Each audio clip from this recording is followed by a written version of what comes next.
السلام علیکم ورحمۃ اللہ وبرکاتہ۔ وعلیکم السلام ورحمۃ اللہ وبرکاتہ۔ کیسی ہیں میم آپ؟ الحمد للہ، آپ کیسی ہیں؟ اللہ کا شکر ہے۔ الحمد للہ، اللہ عز و جل صحت و عافیت میں رکھے، ایمان استقامت نصیب فرمائے۔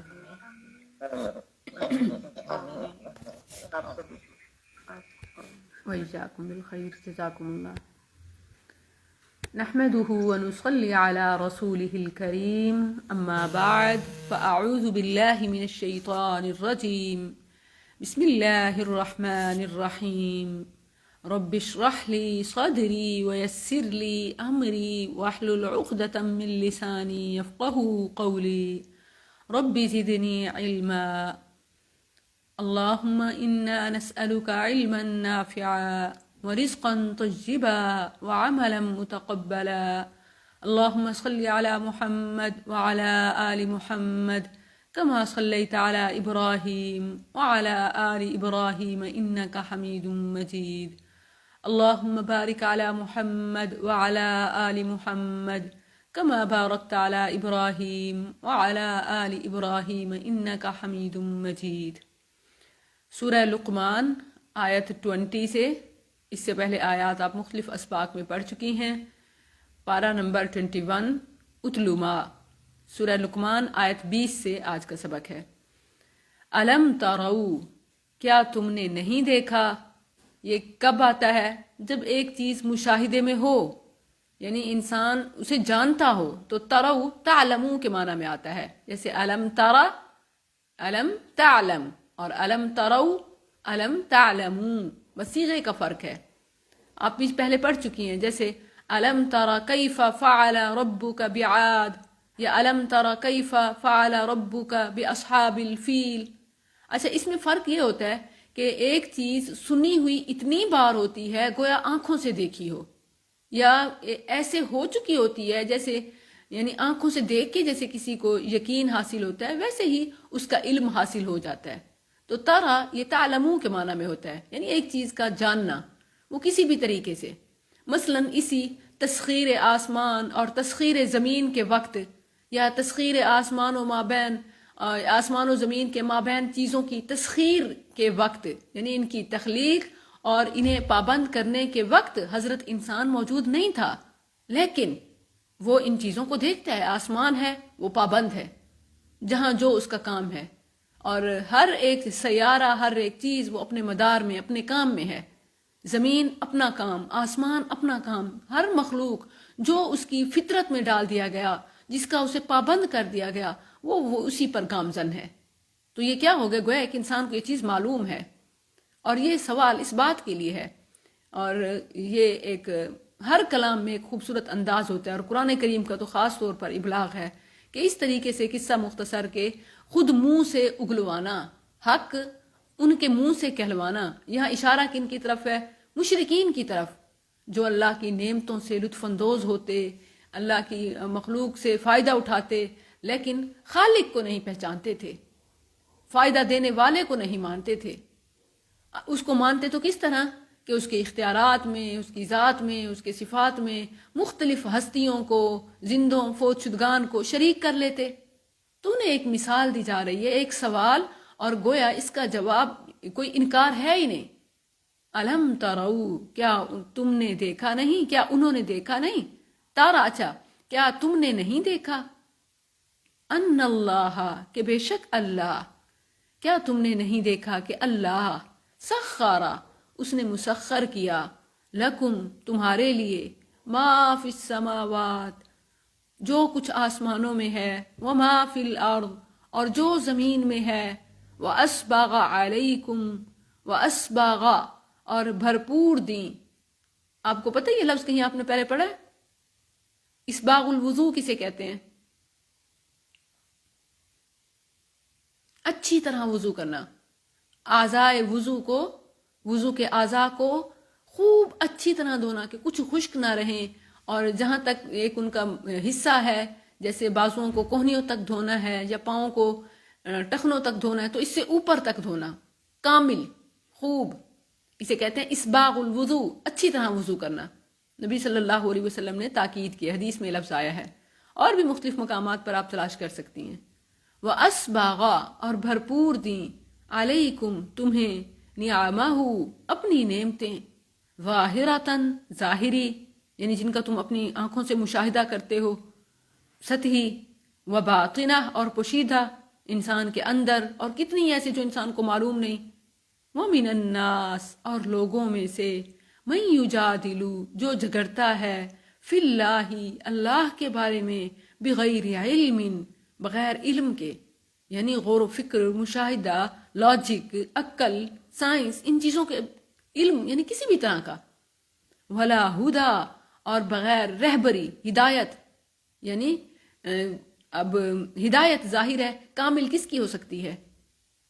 اللہ کی ہدایت، اور اللہ کے بعد جس پر اس نے وحی کی، کامل ہدایت تو اسی کی ہے نا، مگر نہ اس کے علاوہ باقی جو بھی انسان ہیں ان سے غلطی ہو سکتی ہے. انبیاء وہ انسان ہے کہ جن کی غلطیوں کی کریکشن ہو جاتی ہے.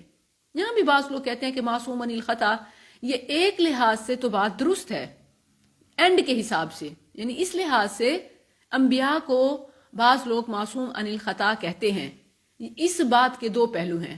اگر تو اس اعتبار سے کہا جائے کہ وہ غلطیوں پر قائم نہیں رہتے، یا ان کی غلطیوں پر مواخذہ نہیں ہے، یا ان کی غلطیوں کی اصلاح ہو جاتی ہے، یعنی نتیجتاً کوئی ایسا گناہ بچتا نہیں ہے کہ ان کی پیروی کرنے والے غلطی پر قائم رہیں، بلکہ وہ کریکٹ ہو جاتے ہیں یا معاف ہو جاتے ہیں. اسی لحاظ سے تو وہ واقعی انبیاء معصوم عن الخطا ہیں. کوئی ان کی ایسی خطا نہیں کہ ان کی پیروی کرنے والے غلط ٹریک پہ چلے گئے یا اس کی اصلاح نہ ہوئی ہو. اچھا، بعض لوگ کہتے ہیں کہ ہو ہی نہیں سکتی ان سے کوئی غلطی، معصوم عن الخطا ان دس سینس کہ وہ یعنی بشر ہی نہیں ہیں، وہ تو نور ہیں اور ان سے غلطی ہو ہی نہیں سکتی. یہ بالکل غلط بات ہے. اس لحاظ سے میں ہمیشہ کہتی ہوں کہ انبیاء کو بھی معصوم عن الخطا نہ کہیں، کیونکہ قرآن کریم میں انبیاء کی اور انبیاءوں کے امام نبی کریم صلی اللہ علیہ وسلم کی مختلف خطاؤں کی طرف اشارہ ہے. جان بوجھ کے غلطی نہیں، خطا جو یعنی انسان کوشش تو اچھے کی کر رہا اور پھر اس سے لا علمی میں ہو جائے، خطا ہو جائے.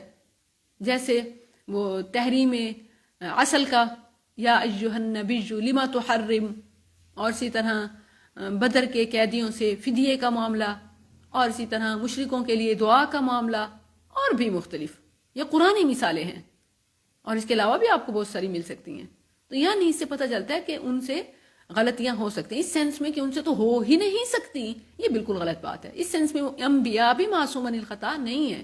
ہاں، وہ جو وحی کی روشنی میں بات کرتے ہیں وہی ہی بولتے ہیں، اور اگر بشر ہونے سے کوئی ان سے خطا ہو رہی ہو تو وہی سے فوراً اصلاح ہو جاتی ہے.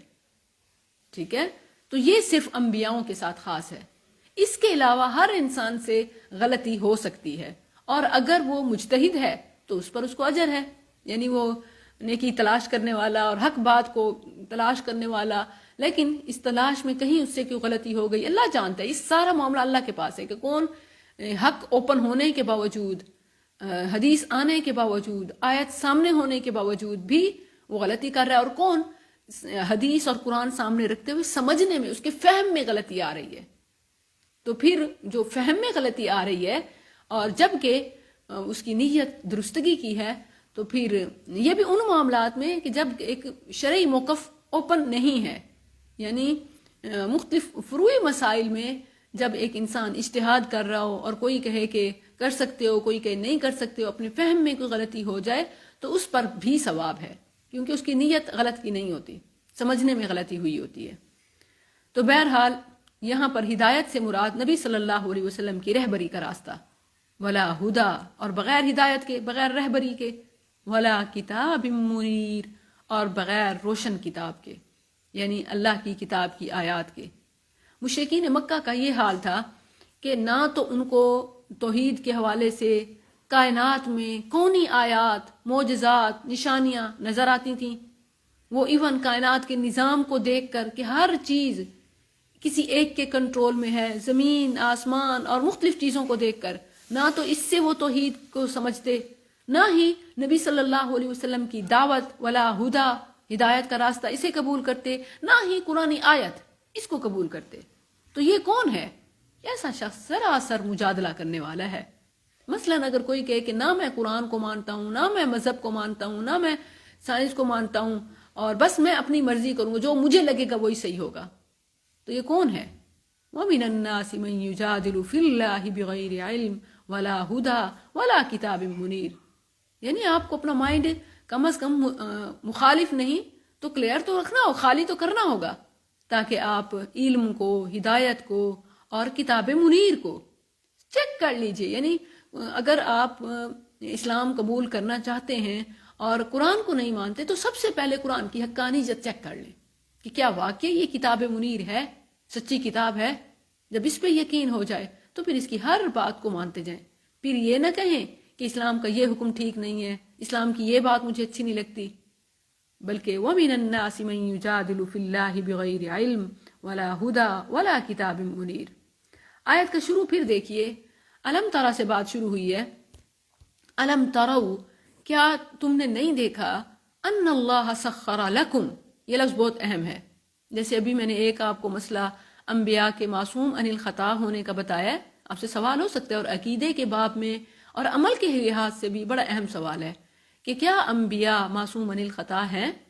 تو جواب کلیئر ہونا چاہیے، مکمل سچ، کہ ایک لحاظ سے تو وہ معصوم عن الخطا ہیں، کہ ان کی کوئی ایسی خطا نہیں کہ جس پر مواخذہ ہو. قد غفر لك اللہ ما تقدم من ذنبك وما تأخر. اور ان سے کبھی کوئی بشری کوئی بھول چوک ہونے لگتی تو فوراً اس پر اصلاح کر دی جاتی. اس لحاظ سے تو وہ واقعی معصوم عن الخطا، لیکن اس سینس میں کہ وہ انسان ہی نہیں اور انسانوں سے یعنی الگ ایک نور ہے، تو یہ ایون انبیاء کی بے ادبی ہے، بے حرمتی ہے، گستاخی ہے. کیونکہ جب کوئی انہیں بشر کے رتبے سے ہٹا دیتا ہے، بے شک اپنے لحاظ سے نور کر رہا ہو، یاد رکھیں کہ نوری مخلوق فرشتے، انسان ان سے بھی بڑھ کے ہے، اور نبی فرشتے تو وہی لے کے آنے والے ہیں، پیغام پہنچانے والے ہیں. جیسے ایک کوئی میسج پہنچانے والے کا، ڈیلیور کرنے والے کا کردار ہوتا ہے، جس کو میسج پہنچایا جا رہا ہوتا ہے اس کی ویلیو، اور جو پہنچا رہا ہوتا ہے اس کی قدر، اور اسی طرح جو پہنچانے والا، آپ دیکھ سکتے ہیں کہ اس کا کیا کردار ہے، اس کا کتنا مقام ہے. تو انبیاء کا مقام تو ساری مخلوق میں سے اونچا ہے، انسانوں میں سے بھی اونچا ہے، اشرف المخلوق میں سے بھی اونچا. لیکن یہ کہنا کہ وہ بشر ہی نہیں، ان سے غلطی ہو ہی نہیں سکتی، وہ معصوم عن الخطا، یہ بات غلط ہے. انہوں نے سمجھا نہیں ہے بات کو. دوسری طرف یہ کہ اسی غلو کرتے ہوئے، دوسرا پوائنٹ بھی اس آیت سے جو میرا ہے نا عقیدے کے حوالے سے، غلو کرتے ہوئے کہا جاتا ہے کہ یہ کائنات ساری سجائی آقا تیری خاطر، آقا نہ ہوتے تو کچھ بھی نہ ہوتا، یہ سب وہ کرون کے کائنات کی، اس طرح کے نا بہت سارے اشعار ہیں. آپ دیکھ لیجئے گا کہ نبی صلی اللہ علیہ وسلم کے نعتیہ کلام میں شعراء نے، خطباء نے، وہ جو عوام کے جذبات سے کھیلتے ہیں اور پھر عقیدت اور محبت کے نام پر ہر حد پار کر جاتے ہیں. اسی لیے میں کہتی ہوں کہ ایسے اشعار، یہ نعتیہ کلام اکثر یہ لغویات پر مبنی ہے، لیکن لوگوں کو سمجھ نہیں آتی. وہ ایسے ہو جاتے ہیں جیسے استغفر اللہ، کہتے ہیں کہ یہ تو منکر نبی ہے، العیاذ باللہ. حالانکہ انبیاء کا ادب اس میں ہے کہ ایک بشر ہو کر انہوں نے کیا قربانیاں دیں، کیا کارنامے انجام دیے، یہ ان کی عظمت ہے. کوئی کہے کہ وہ بشر ہی نہیں، تو بھلا جو انسان نہیں ہے یا جو اس سے اوپر ہے اس کے لیے کیا مشکل ہے؟ ابراہیم علیہ السلام جانتے تھے کہ آگ گل و گلزار بن جائے گی، ان کی قربانی کی کیا اہمیت باقی رہ جائے گی؟ ایک شخص جانتا ہو کہ مجھے کچھ نہیں ہوگا، یا اس کو آگے سب پتا ہو، اس کے لیے یا انہیں پتا ہو کہ میرا بیٹا چھری پھیرنا، یہ وفدیناہ بذبح عظیم، اس کا فدیہ آ جائے گا، اس کی جگہ اور جانور آ جائے گا اور اس کو بچا لیا جائے گا، کیا ان کی قربانی کی کوئی ورتھ بچتی ہے، کوئی ویلیو ہوتی ہے؟ ہر کس نہیں. بشر ہو کر جو انہوں نے کارنامے دیے، جو سختی، جو مشقت، جو تکالیف اٹھائیں، اسی بنا پر ان کے رتبے ہیں. تو جو ان کی بشریت کا انکار کرے گویا وہ ان کی عظمت کا انکار کر رہا ہے. اللہ عز و جل نے یہاں کلیئرلی فرمایا، اور صرف یہی نہیں، قرآن کریم میں مختلف مقامات پر، کہ اللہ عز و جل نے یہ کائنات کیوں بنائی. یہ جو کہتے ہیں نا کہ نبی صلی اللہ علیہ وسلم، اے نبی تیری خاطر رب نے یہ دنیا سجائی ہے، یہ 100% رانگ ہے، غلط ہے، باطل ہے. کیوں؟ کیونکہ اللہ نے نبی صلی اللہ علیہ وسلم کے لیے کائنات نہیں سجائی. نبی صلی اللہ علیہ وسلم کو تو کائنات کی رہبری کے لیے بھیجا، ہدایت کا ذریعہ آپ کے لیے نہیں سجائی، کائنات کی راہبری کے لیے۔ یہاں دیکھیں اس آیت میں کیا فرمایا، سخر لکم، کس کم کون؟ انسان، اور پھر انسانوں کے بعد جنات ہیں، وما خلقت الجن والانس الا لیعبدون۔ یہاں فرمایا سخر لکم، انسانوں، تو عقیدہ توحید انسانوں کو سمجھایا جا رہا ہے نا، اول مخاطب انسان ہے نا، تو سخر لکم، تمہارے لیے کائنات سجائی ہے، ما فی السماوات وما فی الارض ظاہرہ وباطنہ۔ صرف یہی نہیں، سورۃ طلاق کھولیں، آخری آیت ہے، آیت 12، اللہ فرماتا ہے اللہ الذی خلق 7 سماوات، اللہ وہ ذات کہ جس نے 7 آسمان پیدا کیے، خلق 7 سماوات ومن الارض مثلہن، اور 7 زمینیں، یتنزل الامر بینہن، ان کے درمیان وہ حکم یتنزل نازل ہوتا ہے، الامر بینہن، ان کے درمیان حکم۔ کیوں؟ یہ سب کیوں ہے؟ یہ نظام کائنات اللہ نے کس کے لیے بنایا ہے؟ کائنات کس کے لیے سجائی ہے؟ لتعلموا، تاکہ تم اس نظام سے یہ بات جان لو، لام تعلیل کے لیے، وجہ بتانے کے لیے، لتعلموا، تاکہ تم جان لو کیا بات، ان اللہ علی کل شیء قدیر وان اللہ قد احاط بکل شیء علما، کہ بے شک اللہ ہر چیز پر قادر ہے، اور بے شک اللہ نے ہر چیز کا اپنے علم سے احاطہ کیا ہوا ہے۔ یعنی اللہ نے یہ کائنات سجائی، مخلوقات بنائی، اور انہیں انسانوں کی خدمت پر معمور کیا تاکہ انسان کو اللہ کی معرفت ہو۔ مقصد کیا ہے اس کائنات کی تخلیق کا؟ کہ ان چیزوں کے ذریعے سے سورج، چاند، آسمان، زمین اور پوری مخلوقات، حتیٰ کہ جانور اور سب چیزیں، ظاہری باطنی سب چیزیں، اللہ نے انسانوں کے لیے سخارا، مسخر کرنے کا مطلب انہیں پابند کرنا کہ وہ سب انسان کے فائدے اور اس کی خدمت کے لیے کام کریں، اور وہ سب کر رہے ہیں، حتیٰ کہ زمین ایک نافرمان گناہگار کا بھی، مشرک کافر منافق کا بھی بوجھ اٹھاتی ہے، اور اسی طرح نیکوکار کے لیے بھی وہ اللہ کے حکم کے بغیر اس کو کچھ نہیں پہنچا سکتی۔ یعنی یوں نہیں کہ زمین اس کو ایک جگہ سے اٹھا کے دوسری جگہ پہنچا دے، یا اس کے لیے کوئی نرم گوشہ رکھے اس کو فائدہ پہنچائے، وہ کلیئر ہے سب کے لیے، سخر لکم۔ تو یہ کہنا کہ کائنات نبی صلی اللہ علیہ وسلم کے لیے سجائی، عقیدت اور محبت میں غلف، یہ شرک تک پہنچاتا ہے۔ نہیں، سخر لکم، صرف کائنات کی کہ مطلب پوری کائنات، ہر چیز، ہر مخلوق اللہ نے جو اسے مسخر کیا ہے، یعنی پابند کیا ہے، وہ انسان کی خدمت اور فائدے کے لیے کیا ہے۔ کیوں؟ وہ بتا دیا، لیعبدون، لتعلموا، تاکہ انہیں رب کی معرفت حاصل ہو اور وہ اس کی عبادت کریں۔ پھر عبادت کے طریقے سمجھانے کے لیے اللہ نے انبیاء، اور قیامت تک کے لیے اللہ نے آخری نبی محمد الرسول اللہ صلی اللہ علیہ وسلم کو بھیجا۔ اب یہ بات یہاں الحمدللہ میں نے اپنے وہ دل کی دلیل کے ساتھ، وہ جو ایک مغالطہ تھا میں چاہتی تھی کہ کلیئر کروں، میں نے کر دیا۔ لیکن اب جب کوئی ریل اپلوڈ ہوگی، جب کوئی کلپ اپلوڈ ہوگا، تو نیچے سارے میرے خلاف فتوے ہوں گے۔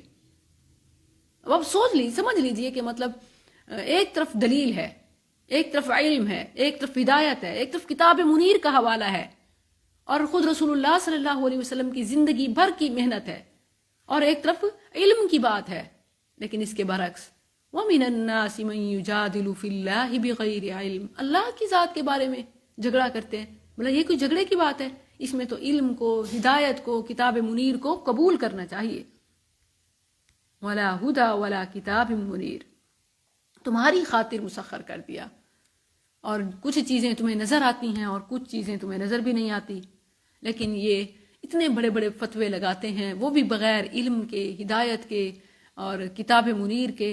کبرت کلمۃ تخرج من افواہہم ان یقولون الا کذبا، یہ بہت بڑی بات ہے منہ سے نکالنا، یوں کسی کو منکر فلاں کہہ دینا، وہ سراسر جھوٹ کے سوا کچھ نہیں کہتے۔ ان یقولون الا کذبا، کیونکہ علم، ہدایت اور کتاب منیر، اس کے خلاف، اس کے علاوہ کوئی بات کوئی کہے گا اپنے آباء و اجداد کی یا اپنے ذہن کی، انسان کا ذہن ہے ہی کتنا، وہ اس کو ہی سب سمجھ لے، خدا بنا لے، یا اپنی زندگی کی، اپنے مشاہدے کی، تو وہ غلط ہے۔ مشاہدہ بھی اس نے نکال دیا، بس یہی کہ وہ جو میں کر رہا ہوں وہی ٹھیک ہے، بس جو میں سمجھتا ہوں وہی ٹھیک ہے، جو میں کر رہا ہوں وہی ٹھیک ہے، تو تمہیں کوئی علم کل تو نہیں ہے، سب کا علم تو نہیں ہے۔ اللہ اکبر۔ پھر چونکہ اس معاملے میں کیا ہوتا ہے کہ انسان علم، ہدایت اور آیت قرآن کی، اس کے علاوہ آخر کیوں کسی موقف کو، کسی اسکول آف تھاٹ کو، کسی فقہ کو کیوں قبول کرتا ہے؟ آباء و اجداد۔ دیکھیں جہاں بھی پیچھے وہ بات تھی توحید کی اور پھر والدین کے ساتھ حسن سلوک کی، اللہ عز و جل نے فوراً کلیئر کر دیا کہ یہی والدین بھی اگر معصیت کا حکم دیں، رب کی نافرمانی کا، تو فلا تطعہما۔ اب یہاں بھی جب علم کی بات ہوئی، ہدایت کی بات ہوئی، قرآن آیت کی بات ہوئی، تو فرما دیا کہ آباء و اجداد کی پیروی یا بزرگوں کی باتیں کیا حیثیت رکھتی ہیں۔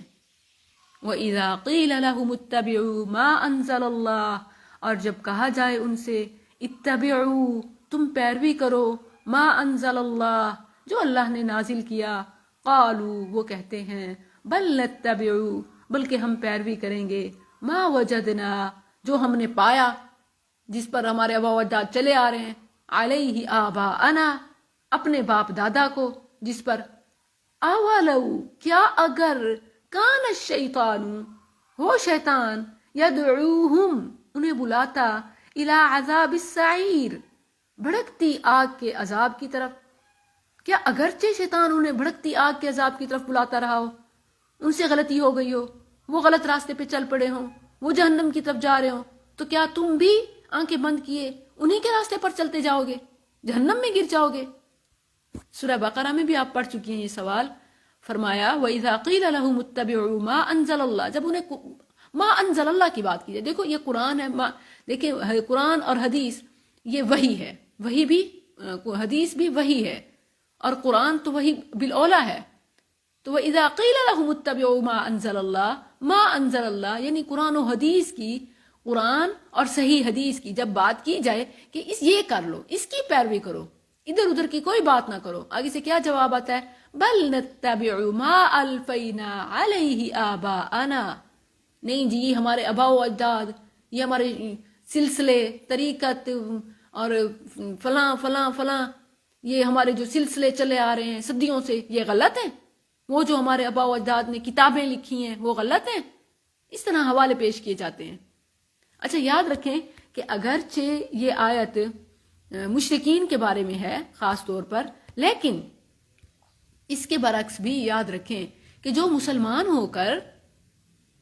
ہو کر علم، ہدایت اور قرآن کے خلاف بات کرے، مثلا کوئی فقہ، کوئی لاجک، کوئی طریقہ یا ذاتی بات، کسی کا طریقہ یا اپنا طریقہ نکالے، تو وہ بھی ما انزل اللہ میں اگر شامل نہیں ہے تو وہ یہی کر رہا ہے، اس میں تقلید کا بھی رد ہوتا ہے۔ وَإِذَا قِيلَ لَهُمُ اتَّبِعُوا مَا أَنزَلَ اللَّهُ، کیونکہ جو شخص ما انزل اللہ کی پیروی کرتا ہے نا، وہ مقلد نہیں ہے، وہ تقلید کرنے والا نہیں ہے، ہاں وہ مقلد ہے تو کس کا ہے؟ قرآن و حدیث کا، ٹھیک ہے؟ پھر وہ یوں نہیں کہہ سکتا میں حنفی مقلد ہوں، میں مالکی مقلد ہوں، یہ نسبتیں بھی فرقہ واریت اور لڑائی جھگڑے پھیلاتی ہیں۔ ہمارے لیے ایک ہی نام کافی ہے، مسلمان، اور اپنی پہچان، ہاں اگر آپ کہتے ہیں کہ بھئی مجھے حنفی بھی ہم قرآن و حدیث کی ہی ہر بات کو کرتے ہیں، تو پھر جو مسائل، جو چیزیں آپ کی فقہ میں سے قرآن و حدیث سے ٹکرائیں تو پھر ان کو چھوڑتے جائیں، پھر آپ کا حنفی ہونا بھی درست ہے۔ یہی امام ابو حنیفہ کا مسلک تھا، یہی تمام اماموں کا مسلک تھا۔ مجھے اماموں سے کوئی اختلاف نہیں ہے، بلکہ کسی کو اختلاف ہو ہی نہیں سکتا، کیونکہ وہ مجتہدین تھے، انہوں نے اجتہاد کیا، ان کے لیے اجر ہے، اور وہ اپنی ہر بات کے آخر میں کیا کہتے کہ اگر یہ صحیح حدیث سے میچ ہو جائے تو یہی میرا مذہب ہے، اور اپنے شاگردوں کو کیا کہتے کہ اگر میری کوئی بات کسی حدیث کے مقابلے سے آ جائے، حدیث کے خلاف ہو جائے، ٹکرا جائے، تو حدیث کو قبول کرنا اور میری بات کو چھوڑ دینا، یہی ان کے امام ہونے کے لیے کافی ہے۔ لیکن یہ شاگردوں نے اور بعد والوں نے ان کے نام کو کیش کیا۔ اب آپ دیکھ لیں کہ صرف ایک فقہ حنفی میں سے بھی تقریباً یہ اوسطاً 70 تو فرقے ہوں گے اسی فقہ حنفی میں، اور سب کے مختلف مسائل میں ان میں اختلاف پایا جاتا ہے۔ اور اسی لیے آپ دیکھیں کہ کوئی سہروردی ہے، کوئی چشتی ہے، کوئی قادری ہے، کوئی رضوی ہے، کوئی فلاں فلاں فلاں فلاں فلاں، یہ سب یہی ہیں۔ ہونا کیا چاہیے کہ ان سب کو، تو ان سب کو ما انزل اللہ کی پیروی کرنی چاہیے. لیکن جب کسی مسئلے کے بارے میں وہ نکاح کا ہو، طلاق کا ہو، نماز کا ہو، قربانی کا ہو، روزے کا ہو، یا عبادات میں سے یا معمولات میں سے کسی چیز کا، جب کسی مسئلے میں قرآن اور پھر حدیث پیش کی جائے تو وہ فقہ کو لے آتے ہیں. یہ ہمارے امام کی یہ بات ہے، ہم نہیں چھوڑ سکتے. تو یہ آیت ان کے لیے بھی ہے. الفاظ عام ہیں، اللہ تعالیٰ نے کسی کو مینشن نہیں کیا.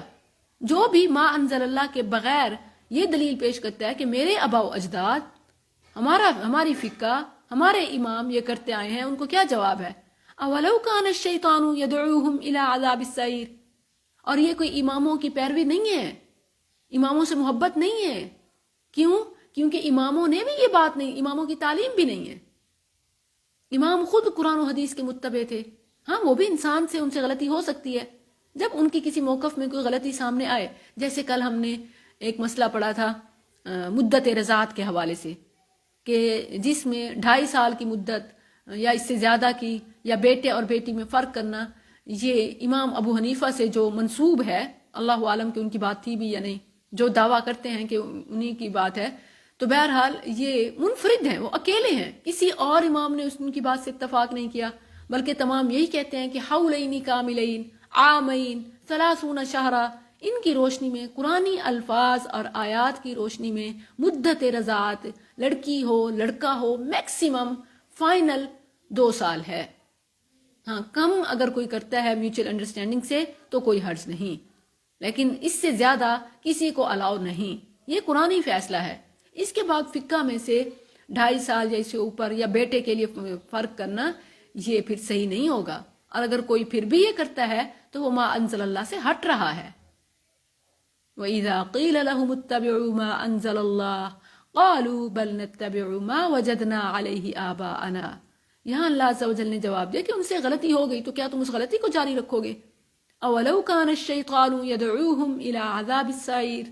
اور سورہ بقرہ میں یوں جواب دیا اولو کان آباؤہم لا یعقلون شیئا ولا یہتدون. آج جیسے ماشاءاللہ یہ صدی علم کی صدی ہے، اویئرنس ہے، لوگ پہلے علم، غور و فکر، مشاہدہ، لاجک، ان چیزوں کو دیکھتے ہیں، پھر وہ شریعت میں اس کا پوائنٹ آف ویو دیکھتے ہیں، حدیث جاننے کی کوشش کرتے ہیں، سنت کو تلاش کرتے ہیں، پھر وہ کتاب منیر کی طرف آتے ہیں کہ قرآن میں کیا ہے. تو پھر اگر جو ہماری نوجوان نسل ہے وہ اس سب کے آ رہی ہو تو انہیں کیا کہتے ہیں کہ یہ تو جی کوئی عجیب ہی بات کرتے ہیں، آباء و اجداد اتنے عرصے سے کیا وہ غلط تھے؟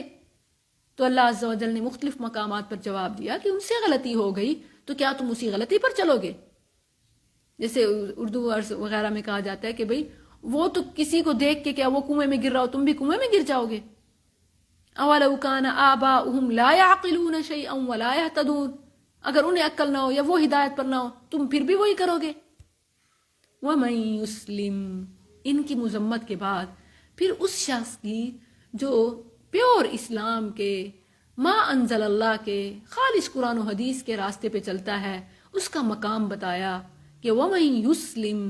جو جھکا دے، فرما بردار ہو جائے، جھکا دے وجہہ، اپنا چہرہ، الاللہ، اللہ کی طرف. جو شخص اپنا چہرہ اللہ کے سپرد کر دے. اللہ کے سپرد کرنا کیا مطلب؟ اور چہرہ کیا مطلب؟ چہرے کا مطلب یعنی ایک ظاہری چہرہ بھی، مثلا جو قرآن حدیث ہے وہی میرے آگے ہے، جو ما انزل اللہ ہے، جو شریعت ہے وہی مقدم ہے، وہی سر آنکھوں پہ ہے. اور اسی طرح ظاہری بھی اور معنوی بھی، دونوں لحاظ سے. یعنی وہ اللہ کی طرف، اور اللہ کی طرف ہمیں رہبری کے لیے کون سے راستے ہیں؟ قرآن اور حدیث، یا قرآن اور سنت. بات ایک ہی ہے، لیکن اگر وہ سنت ہو، جو لوگ اپنے آپ کو اہل السنہ تو کہتے ہیں لیکن اکثریت وہ اہل البدع ہیں. جو اپنے آپ کو اہل القرآن تو کہتے ہیں لیکن وہ آباء و اجداد کے راستے پہ ہیں، اور وہ بھی غلط چیزوں میں، تو وہ یسلم نہیں ہے. یسلم یہ ہے کہ جہاں بات قرآن کی آ گئی وہ ادھر ادھر نہیں سوچے گا، جہاں بات صحیح حدیث سے ثابت ہو گئی پھر وہ آئیں بائیں نہیں کرے گا. ہاں ضعیف کو حوالہ بنانے کی ضرورت نہیں ہے، کیونکہ کچھ تو ثابت ہی نہیں ہوتی، اور پھر کچھ سے مفہوم غلط نکالا جا رہا ہوتا ہے. ایسے جو وہ روایات کہ جن میں لفظی اعتبار سے معنی مخفی ہو، ان کو بنیاد بنا کر پھر من مانے معنی نکالے جاتے ہیں، تو غلط بالکل۔ اور اسی طرح وہ روایات کہ جو ثابت ہی نہیں ہے، مثلا جب میں نے یہ بات کی کہ ایک پچھلے کلپ تھا تو اس کے حوالے سے کسی نے کہا کہ اتقوا فراست المؤمن، جب میں نے یہ ایک پوائنٹ پیش کیا کہ دیکھیں بھی یہ کہنا کہ نگاہ مرد مومن سے بدل جاتی ہیں تقدیریں، اس سینس میں یہ کہنا کہ یعنی ولی کی نظر پڑتے ہی جو مرید ہے اس کی زندگی بدل جاتی ہے، ایسا کچھ نہیں ہوتا، یہ غلط ہے، کیونکہ نبی صلی اللہ علیہ وسلم کی سے بڑھ کے کوئی ولی ہے؟ آپ کی نظریں کتنی بار آپ کے چچا ابو طالب پہ پڑی اور کتنی منتیں سماجتیں اور نصیحتیں، وہ مسلمان نہ ہوا؟ اسی طرح بہت ساری مثالیں۔ تو کسی نے پیش کیا کہ اتقوا فراست المؤمن، یہی پھر کیوں ہے کہ مومن کی فراست سے بچو، حالانکہ یہ ثابت ہی نہیں ہے، اب اس پر بحث کیا کرنی۔ اسی طرح تمام باطل نظریات، عقائد، یہ ضعیف روایات پر ان کی عمارت کھڑی کی جاتی ہے۔ تو بہرحال وَمَن يُسْلِمْ وَجْهَهُ إِلَى اللَّهِ وَهُوَ مُحْسِنٌ، اور جو شخص اپنا چہرہ اللہ کے سپرد کر دے اور وہ نیکی کرنے والا ہو، وَهُوَ مُحْسِن، وہ نیکی کرنے والا ہو۔ کیسی نیکی؟ یعنی ہر معاملے میں اپنے ہر عمل اس طرح کرتا ہو گویا وہ اپنے رب کو دیکھ رہا ہے۔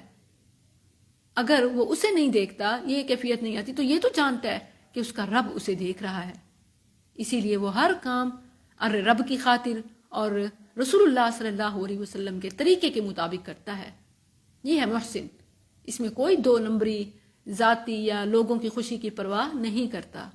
مسلمان تو ایسا ہوتا ہے۔ فقد استمسکا، تو بے شک اس نے تھاما، اچھی طرح پکڑ لیا۔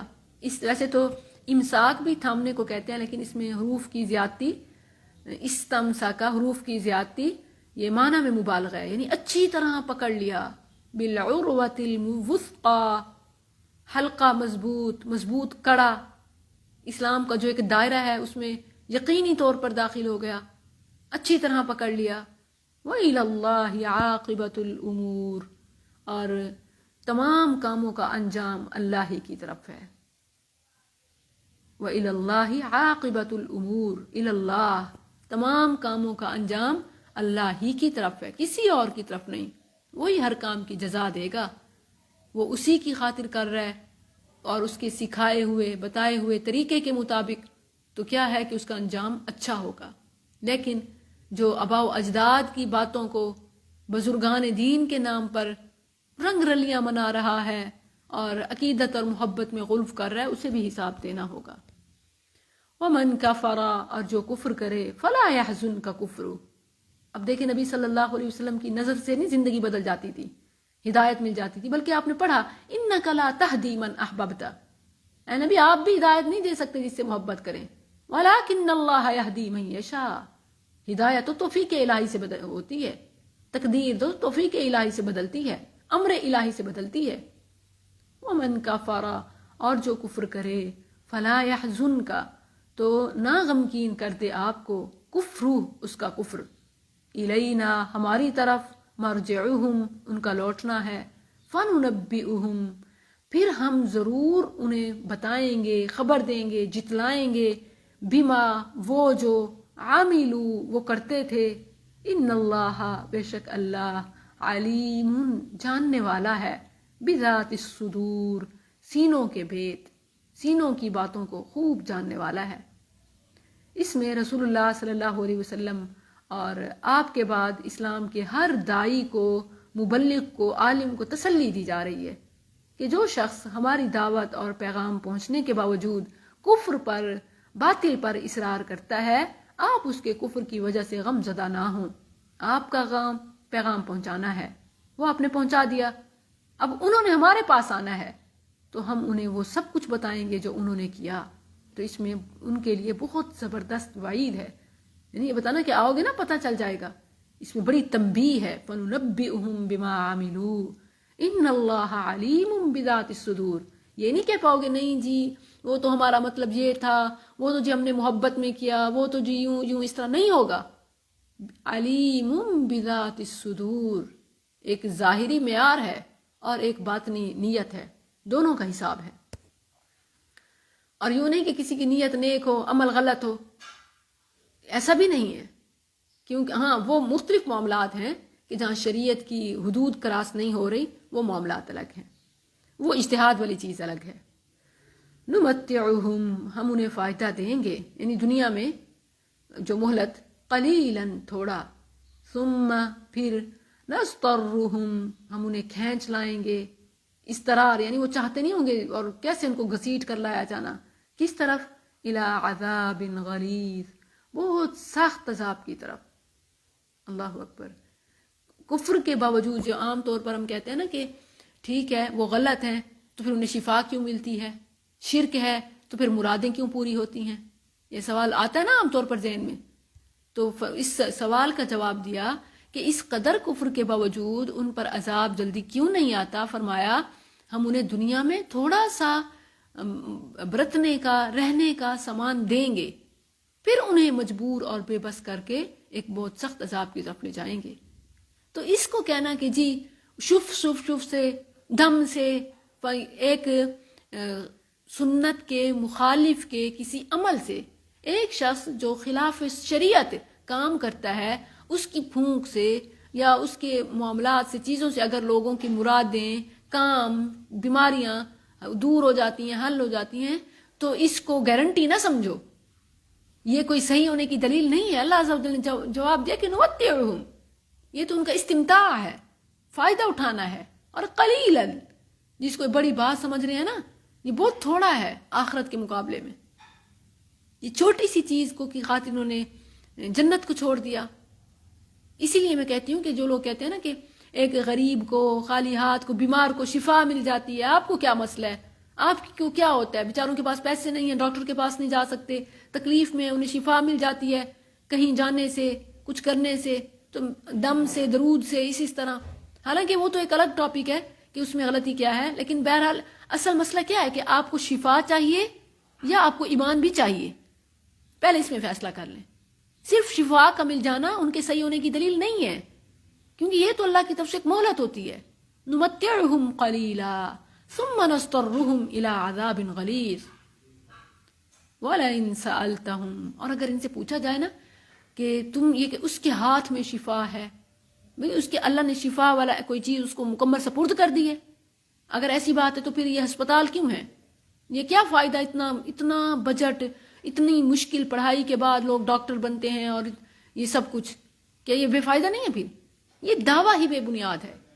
کہتے ہیں ہے تو شفا دینے والا اللہ ہے، اس کے ہاتھ سے، اس کے ذریعے سے بتا دیں، کسی علم سے، کسی ہدایت سے، کسی کتاب منیر سے کہ جہاں اس کا مینشن کیا گیا ہو، جی یہ اللہ کا ولی ہے، ٹھیک ہے، اللہ کے ولی کی کیا نشانی ہے؟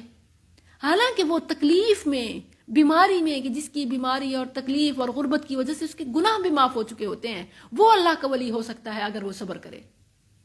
جس کے پاس جاتے ہیں شفا پانے کے لیے، چیزیں کے لیے، یہ نظر رکھ کے کہ اس کے تو ہاتھ میں ہی شفا ہے، نہیں، بید اللہ، بید ہی، صرف اللہ کے ہاتھ میں سارا اختیار ہے۔ اللہ اکبر۔ ان سے پوچھا جائے، بتاؤ کہ کیا ان کا کوئی کارنامہ ہے؟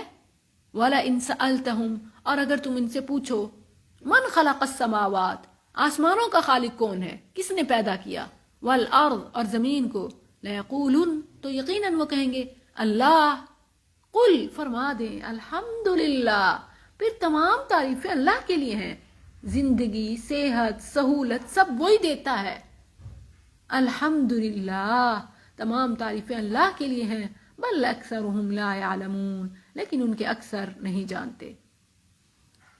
مشرکین کے اللہ کے متعلق مجادلے کا ذکر کیا، پھر فرمایا کہ ان سے پوچھیں کہ آسمانوں کو اور زمین کو کس نے پیدا کیا، تو وہ کہیں گے کہ اللہ نے۔ اب اس اقرار کے بعد ان کے پاس جھگڑنے کی کوئی گنجائش نہیں، کیونکہ آدمی اپنے اقرار کے ساتھ پکڑا جاتا ہے، المرء یؤخذ باقرارہ، آدمی کی بات اہم ہوتی ہے اگر وہ آدمی، جانور نہ بن جائے، کیونکہ آگے وہی بات ہو رہی ہے کہ کس طرح کچھ لوگ، جیسے پیچھے بھی آپ نے پڑھا کہ کل انعام بل ہم اول، کچھ تو جانوروں کی مانند ہیں بلکہ ان سے بھی بدتر، کیونکہ وہ بھی مالک کی کوئی آواز کے سن کے کچھ سمجھ لیتے ہیں، راستہ بدل لیتے ہیں، یہ تو مالک کی نشانیاں دیکھ کر، آیات دیکھ کر اپنا دماغ نہیں بدلتے، کچھ نہیں سمجھتے، بل اکثرهم لا يعلمون، للہ ما فی السماوات والارض، اللہ ہی کے لیے ہے جو کچھ آسمانوں اور زمین میں ہے. Wait a while please.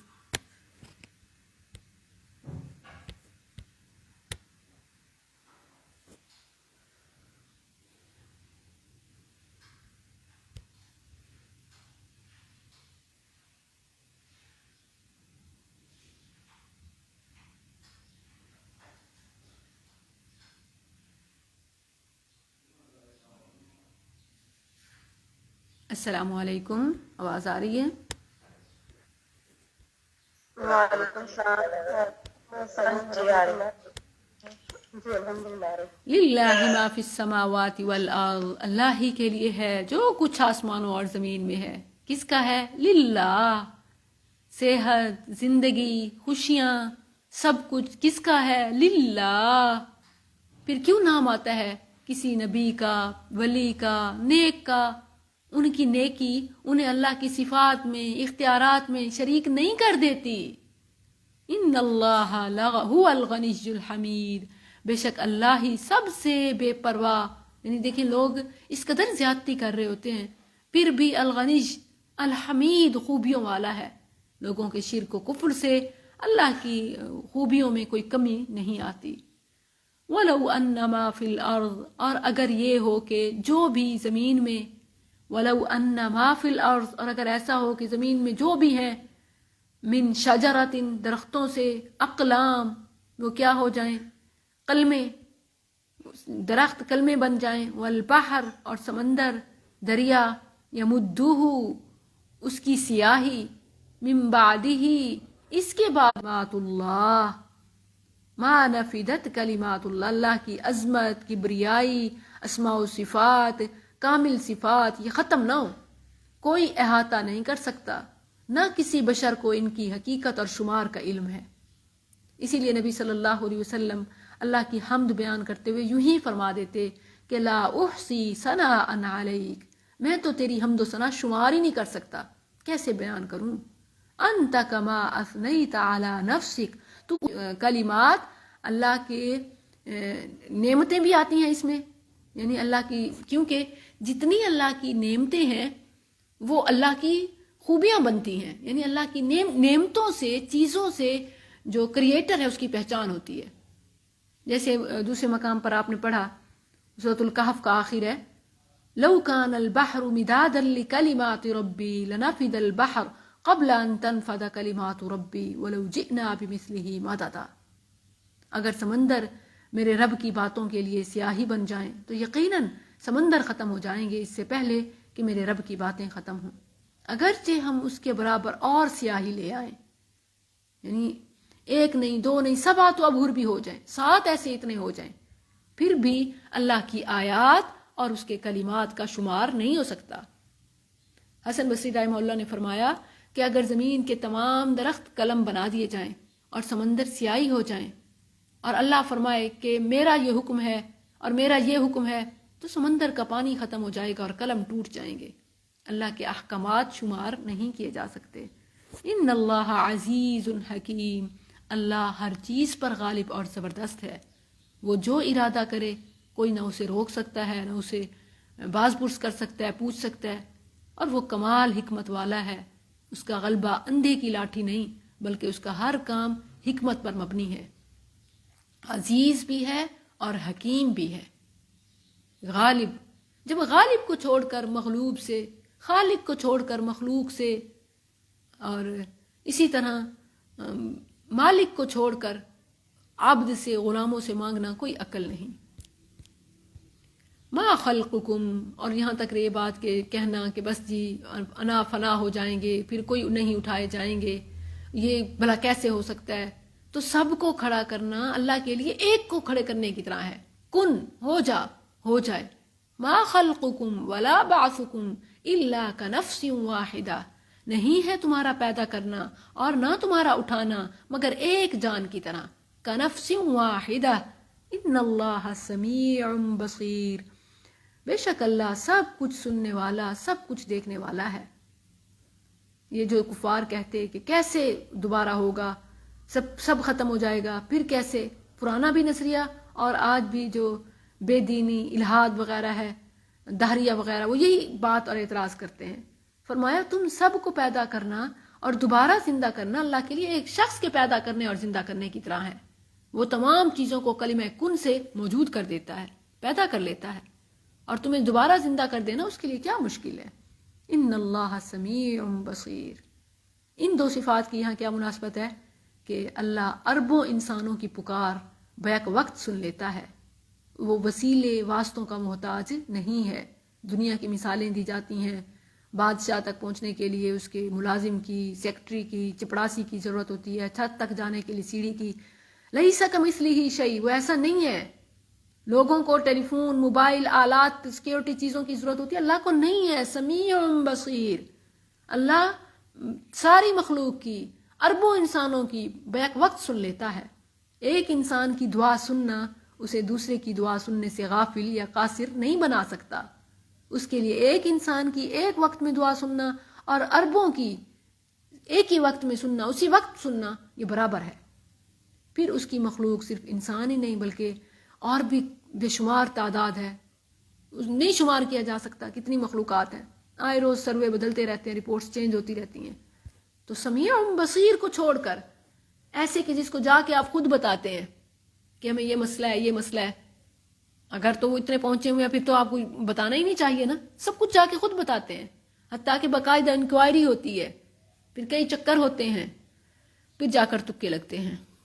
الم تر ان اللہ، کیا تو نے نہیں دیکھا کہ بے شک اللہ یولج اللیل، وہ داخل کرتا ہے رات کو، فی النہاری، دن میں، ویولج النہار فی اللیل، اور داخل کرتا ہے دن کو رات میں، وسخر الشمس والقمر، اور اس نے مسخر کیا سورج اور چاند کو، کل، ہر ایک، یجری، چلتا رہے گا، الی اجل مسمی، مقررہ مدت تک، وان اللہ، اور بے شک اللہ، بما تعملون، اس سے جو کچھ تم کرتے ہو، خبیر، پورا باخبر ہے۔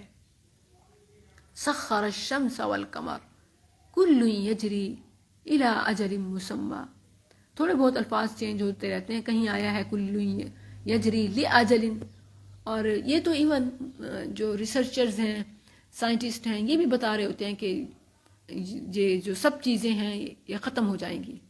کبھی حساب لگا رہے ہوتے ہیں کہ فلاں پلانٹ گیم زمین سے ٹکرا رہا ہے، کبھی کچھ اور کبھی کچھ، کبھی پانی کے ختم ہونے کو، کبھی حرارت کے بڑھنے کو، کبھی موسمی تغیر کو، کبھی ماحولیاتی آلودگی کو، کبھی اوزون لیئرز کی تباہی کو۔ وہ کیا کہتے ہیں کہ یہ اینڈ ہونا ہے، جہاں تک جان لیا تو یہ بھی جان لو کہ پھر اٹھنا ہے، اور یہ کوئی مشکل نہیں ہے۔ ذالک بأن اللہ، یہ اس لیے کہ اللہ ہی، بأن اللہ، کہ بے شک اللہ، هو الحق، وہی برحق ہے، وأن اللہ، وأنما، اور یہ کہ جو، یدعون، جن کو تم پکارتے ہو، وأنما يدعون من دونہ، اور یہ کہ اس کے سوا جس کو پکارتے ہیں، من دونہ، اس کے سوا جسے وہ پکارتے ہیں، من دونہ، اس اللہ کے سوا، ما يدعون، جسے وہ پکارتے ہیں، وہ کیا ہے؟ الباطل، بس ختم۔ لیکن اگر کوئی قرآن کی روشنی میں کہہ دے پیر حق نہیں، پیر باطل، تو کیا کہیں گے؟ اولیاء کی منکر۔ اللہ اکبر، اللہ اکبر۔ وَأَنَّ اللَّهَ، اور بے شک اللہ، هُوَ الْعَلِيُّ الْكَبِيرُ، اللہ ہی بے حد بلند، بے حد بڑا ہے۔ اللہ اکبر۔ وَأَنَّمَا يَدْعُونَ مِن دُونِهِ الباطل، کون کون آ گیا؟ پہلوں کے لات منات عزا تھے، اور آج کے لوگوں نے داتا، دستگیر، گنج بخش، غریب نواز، فوت شدگان کو بنا لیا۔ فوت شدگان ہیں، مردے ہیں، مر گئے ہیں، ان کی زندگی دنیا والی نہیں ہے، وہ اللہ کے ہاں نیک نیکوکار، وہ اللہ کے ہاں مزے میں ہے۔ بل احیاء عند ربہم، دنیا کی زندگی ختم ہے۔ تم کہتے ہو کہ یہاں ہمارے کام آئیں گے، وہ یہاں ہے ہی نہیں تمہارے پاس، تمہارے جیسا نہیں جی رہے۔ بل احیاء عند ربہم، دنیا والی زندگی ختم ہو چکی ہے۔ اور یہ کوئی لفظ ان کی گستاخی نہیں ہے، یہ الفاظ گستاخی نہیں ہے۔ بعض لوگ کیا کہتے ہیں، نہیں ان کے لیے انہوں نے فوت شدگان کہہ دیا، جی وہ تو زندہ ہے، پوری آیت نہیں پڑھتے۔ بھئی زندہ ہے تو کیا یہ دنیا والی زندگی ہے؟ اگر دنیا والی زندگی تو پھر دفنایا کیوں؟ پھر سامنے کیوں نہیں؟ پھر کھاتے کیوں نہیں؟ پھر جواب کیوں نہیں دیتے؟ جب یہ دنیا والی زندگی نہیں ہے، جو وہ پردہ فرما گئے ہیں، ان لفظوں کی کیا ضرورت؟ جب اللہ نے میت کا لفظ نبی صلی اللہ علیہ وسلم کے لیے میت کا لفظ استعمال فرمایا، انکا میت، اے نبی آپ بھی مرنے والے ہیں. کبھی بھی انسانوں کی، انبیاء کی، اولیاء کی یہ کوئی شان میں کمی نہیں ہے مرنا، بلکہ یہ تو مومن کی معراج ہے کہ ملاقات کے بعد، موت کے بعد رب کی ملاقات اور انعام نصیب ہوتا ہے، تحفوں کی اور اسی طرح کامیابی کی شیلڈ کی وصولی کا ٹائم ہوتا ہے. یہ کوئی گستاخی تھوڑی ہے. اسی وجہ سے الفاظ یوز کیے جاتے ہیں جو بڑے خطرناک ہیں. وصال فرما گئے، بڑا خطرناک لفظ ہے. انتقال فرما گئے، عجیب و غریب مطلب اصطلاحات کیوں پیش آئیں؟ کیونکہ وہ لفظ میت کا انکار کرتے ہیں، موت کا انکار کرتے ہیں، پھر وہ ایسے لفظ استعمال کرتے ہیں. انتقال فرما گئے یعنی اس جہاں سے اس جہاں منتقل ہو گئے. گویا وہ انکار کریں کہ وہ دنیا کی زندگی کل نفس ذائقۃ الموت سے نہیں گزرے، بلکہ اس جہاں سے اس جہاں شفٹ ہو گئے ہیں، منتقل ہو گئے ہیں. کتنی عجیب بات ہے. پتہ نہیں کیوں یہ اپنے باطل نظریات کو پروموٹ کرنے کے لیے ایسی اصطلاحات انٹروڈیوس کرائی جاتی ہیں، اور عام عوام کو پتہ نہیں ہوتا ان کی خطرناکیوں کا. وہ بھی یہی کہہ رہے ہوتے ہیں.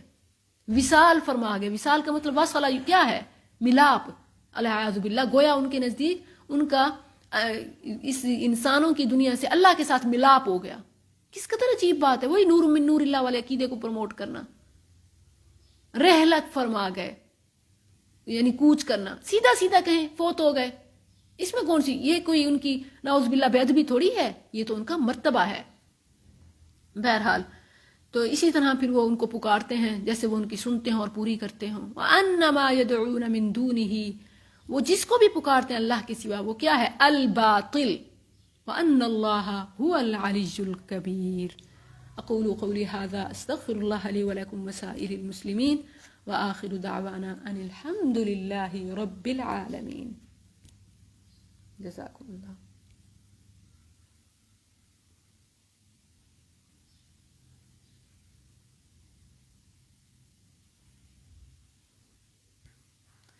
یہاں میں ایک اناؤنسمنٹ کرنا چاہتی ہوں. میری کل کی کلاس ٹائم چینج ہوگا، کچھ سفری معمولات کی وجہ سے اس ٹائم میں کلاس نہیں لے سکوں گی، لیکن ہماری کلاس جیسے جمعے کو ہوتی ہے لیکن ٹائم چینج ہوگا. میں اناؤنس کر دوں گی. مے بی 10 یا 11، 10 یا 11 بجے کلاس ہوگی کل کی ہماری انشاءاللہ. ٹھیک ہے؟ آواز آ رہی ہے؟ انشاءاللہ. ٹھیک ہے.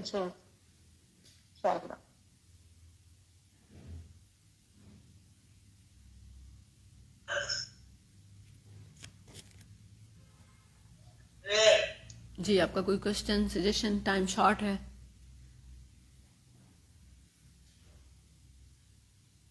السلام علیکم. وعلیکم السلام. آپ کا قرآن کا نام بتا رہی تھی تو وہ بتا دیں پلیز. اور دوسرا یہ ابھی آپ نے کہا کہ انتقال نہیں کہنا چاہیے ہم کو، جیسے آپ عام آدمی کے لیے بھی یہ کہتے ہیں جی کہ انتقال کر گیا. اصل میں ویسے میں بتاتی ہوں، ویسے تو ان کو جو معنی ہوتا ہے نا کوئی حرج نہیں ہے. انتقال کہیں، وصال کہیں، رحلت کہیں، کچھ بھی کہیں نا، بات تو ایک ہی ہے نا، مرنا، فوت ہونا.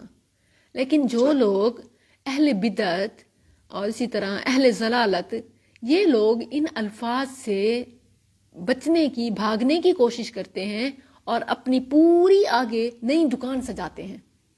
ان کی انتقال سے کیا مراد ہوتی ہے میں نے آپ کو بتایا ہے کہ وہ کیونکہ وہ انبیاء اولیاء کی وفات کے، ممات کے ہی قائل نہیں ہیں. وہ کہتے ہیں وہ تو فوت ہی نہیں ہوئے، وہ تو مرے ہی نہیں ہیں.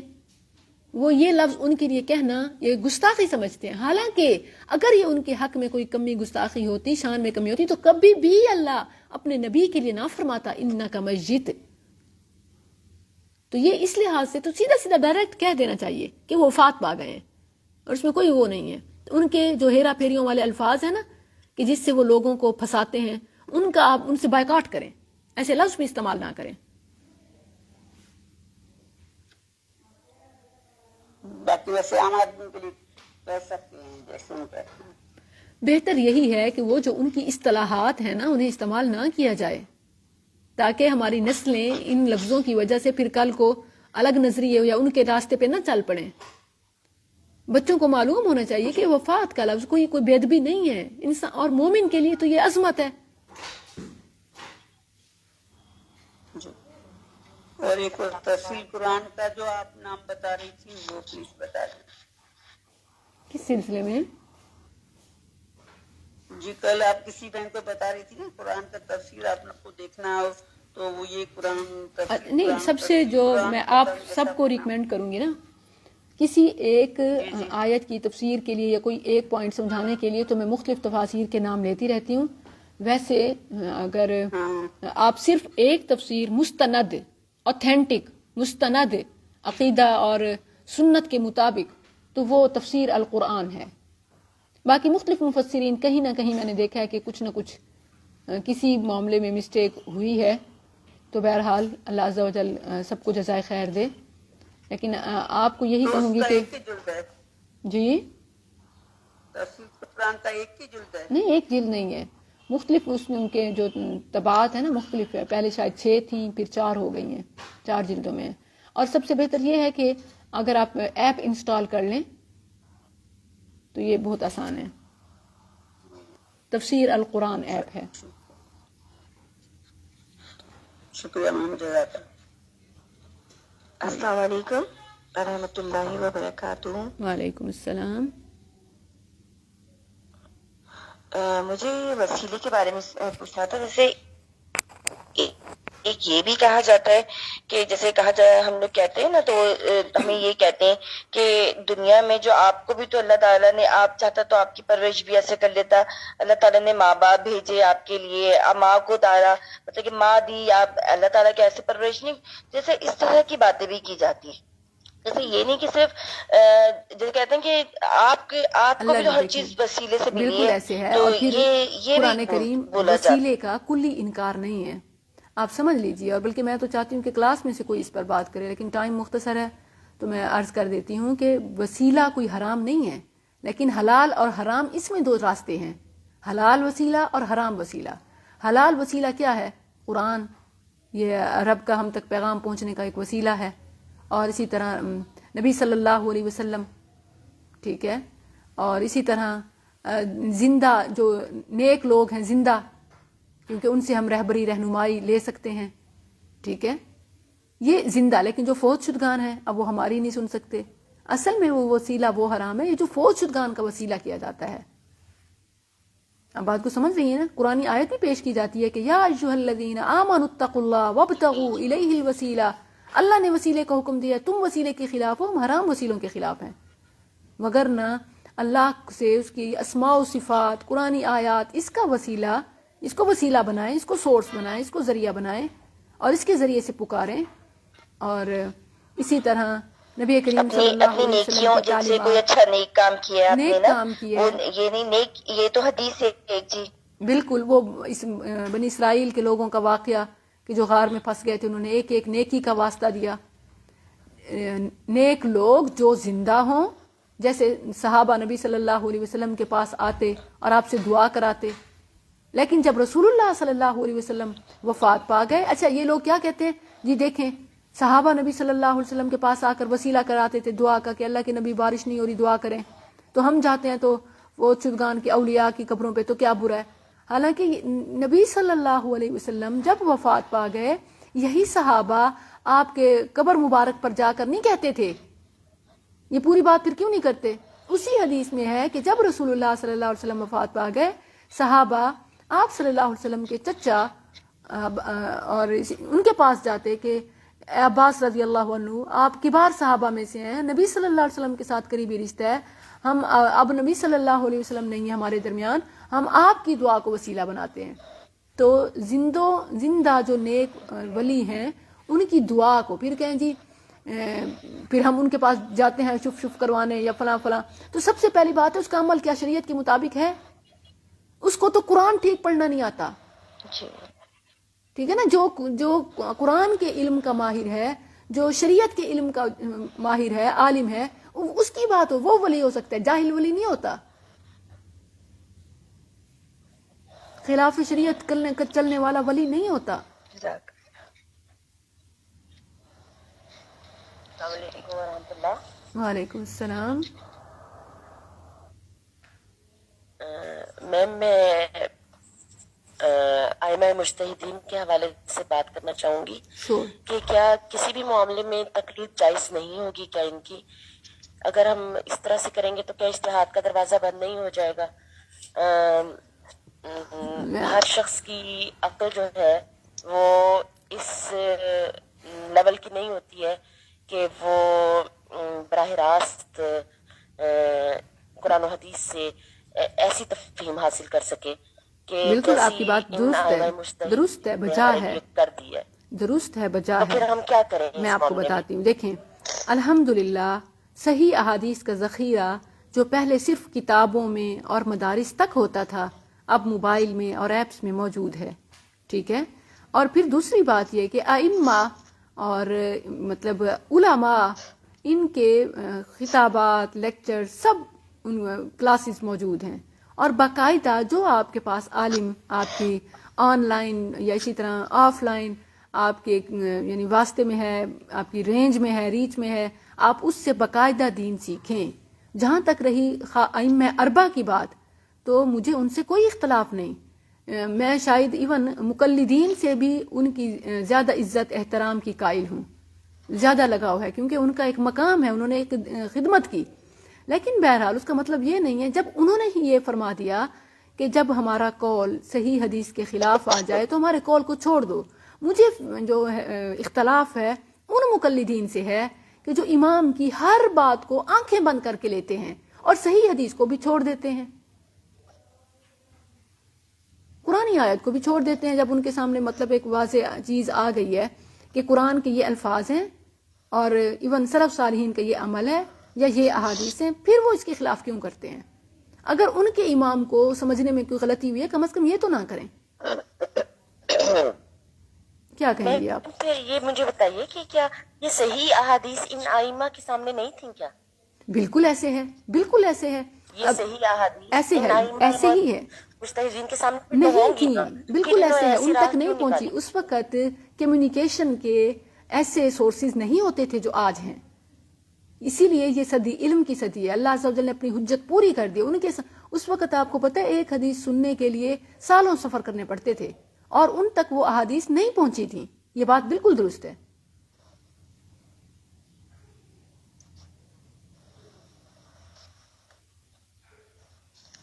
جی السلام علیکم، میں لاہور سے ہوں، کیسر تنویر. جی میرا یہ کوشچن ہے کہ میں نے یہ سنا ہے کہ کہتے ہیں کہ جب کسی ایک مطلب امام کی تقلید کرتے ہیں تو سارے مطلب تمام امور میں صرف انہی کی تقلید ضروری ہے.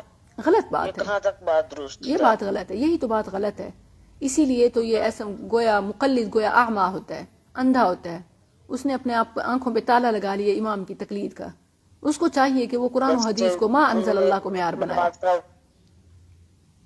ہمیں چاہیے بتایا کہ یہ ائمہ کی باتوں کو جو فقہ ہے اسے ہم انڈرسٹینڈنگ کے لیے ضرور ان کے اقوال پڑھیں، چیزیں پڑھیں، اور جہاں ہمارے سامنے صحیح حدیث آ جائے اور وہ استدلال بھی ہمارے سامنے واضح ہے. ظاہر ہے آپ حدیث پڑھ کے وہ سمجھ رہے ہیں، پڑھ رہے ہیں کسی استاد سے، جب وہ آپ کو ایک وجہ استدلال ہوتی ہے نا، جب بتا دیں کہ دیکھیں امام کا موقف یہ ہے، قرآن میں یہ ہے، حدیث میں یہ ہے. آپ دیکھیں کہ اگر امام کی بات قرآن حدیث کے مطابق ہے تو سر آنکھوں پہ ہم مقلد ہیں امام کے. لیکن جہاں پر امام کی بات کے خلاف ہمیں حق معلوم ہو گیا تو پھر امام کو نہ رگڑیں. یہ امام کے ساتھ بھی زیادتی ہے، یہ کوئی تقلید نہیں ہے، یہ امام کی تعلیم بھی نہیں ہوتی. یہ تو پھر وہی ہے نا کہ مطلب آپ کے سامنے حق اوپن ہو گیا، آپ کہیں کہ ہمارے آبا و اجداد کا راستہ، چونکہ ہم مقلد ہیں اس لیے ہم نہیں چھوڑتے.